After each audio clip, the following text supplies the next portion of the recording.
জলান নিকাশি ব্যবস্থা বেহাল, ছড়া হারিয়েছে নাব্যতা। জঞ্জালে ছড়ার অবস্থা করুন। ফলে প্রবল বর্ষণে জলমগ্ন কল্যাণপুরের কুঞ্জবন এলাকা। জল ঢুকেছে মানুষের বাড়ি ঘরে, প্লাবিত সবজি ক্ষেত। উপায়ন্তর না দেখে শিবিরে কয়েকটি পরিবার আশ্রয় নেয়।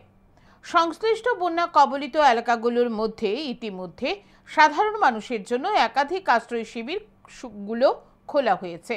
শনিবার বিকেলের দিকে পরিস্থিতি মোটামুটি স্বাভাবিক হলেও রাতে বর্ষণে আবারও বিভিন্ন বাড়ির ঘরে জল ঢুকতে শুরু করে কুঞ্জবন এলাকাতে। কুঞ্জবন কালীবাড়ি সন্নিহিত অঙ্গনারী সেন্টার সহ একাধিক জায়গায় আশ্রয় শিবির রয়েছে, যেখানে বৃষ্টি কবলিত সাধারণ মানুষজন পরিবার পরিজন সহ আশ্রয় নিয়েছেন।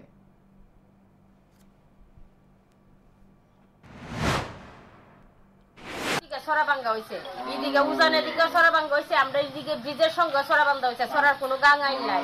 তার জন্য জলটা আমরা এদিকে খুব বাড়া বাড়তেছে। এদিকে আজকে গেছে 2-3 আগে মারছে, আর কালকে রাত্রে 9:30টার সময় আমরা বাচ্চা টাচ্চা লইয়া এখন স্কুলে উঠছি।